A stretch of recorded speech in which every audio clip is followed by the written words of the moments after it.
Биздин каналга катталып, видеого лайк басып, жаңылыктар менен өз убагында кабардар болуп туруңуздар. Казакстандагы баш аламандыкта 164 адам каза болду.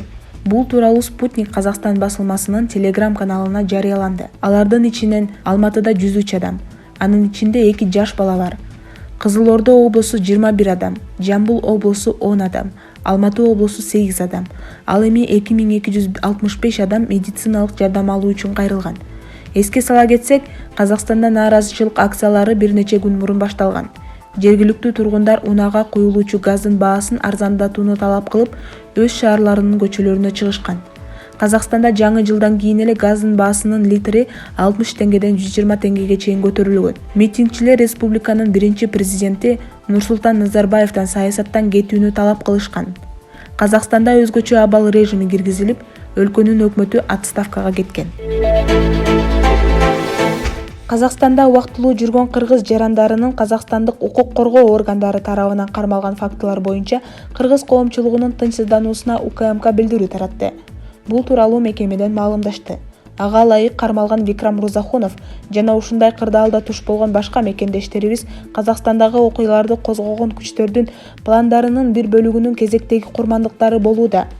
Учурда Казакстанда стабилдүүлүктү эртерээк калыбына келтирүү шартында Кыргыз өлкөсү менен Казакстандын компоненттүү түзүмдөрүнүн ортосунда аймактык коопсуздукту жана укук тартибин камсыздоого багытталган зарыл болгон эки тараптуу байланыштар жүргүзүлүүдө. Мурдагыдай эле учурдагы кырдаалды эске алуу менен практикалык жана маалыматтык өз ара аракеттенүү уланууда. Казакстандын компоненттүү органдары объективдүүлүктү камсыз кылат деп ишенет. Себеби басымдуулугу көпчүлүгү соода жана тейлөө тармагында иштеген кыргыз жарандары кокусунан көчөдө калып, кармалып калышы мүмкүн. Эки тараптуу каналдар аркылуу Казакстандын компоненттүү түзүмдөрүнө кыргыз жарандарынын Казакстандагы баш аламандыкка жана талаптоноого эч кандай тиешеси жок экени маалымдалды.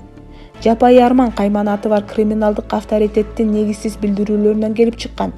Андан кийин өзгөчө ушундай оор мезгилде боордош кыргыз-казак күчтөрүнүн ортосунда жик салууга кызыктар болгондор тарабынан кабыл алганы Казакстандын расмий өкүлдөрүнүн аймагында жакшы даярдалган маалыматтык чабуулдун уландысы жана баш аламандык аймагын кеңейтүүгө багытталган деп жазылат маалыматта. Ошондой эле өз кезегинде УКМК жана башка компоненттүү мамлекеттик органдар ар дайым боордоштор менен биргелешкен чараларды көрүүгө даяр жана казак бийлиги муну объективдүү чечип, кызыктар күчтөрүнүн тарабынан кыргыздарга каршы таңуулаган риторикага алдырбайт деп ишенет.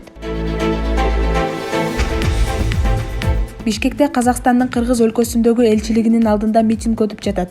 Митингге өнөр өкүлдөрү, активисттер дагы катышууда. УКМКнын төрагасы, министрлер кабинетинин орун басары Камчыбек Ташиев митинг өтүп жаткан жайга келип маалымат берди. Азырынча казак тараптан расмий түрдө билдирүү түшө элек, бирок видео расмий телеканалдарга көрсөтүлүп жатат. Казакстандын мамлекеттик телеканалдарынын маалыматтары туура эмес. Ал террорчу эмес, жөнөкөй жаран, музыкант. Бардык каналдарды текшеришти. Викрам Мырзахунов баш аламандыкка, көчө жүрүштөрүнө катышкан эмес.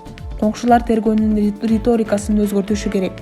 Биздин жарандарды террорчулукка айыптоо туура эмес, деди Ташиев.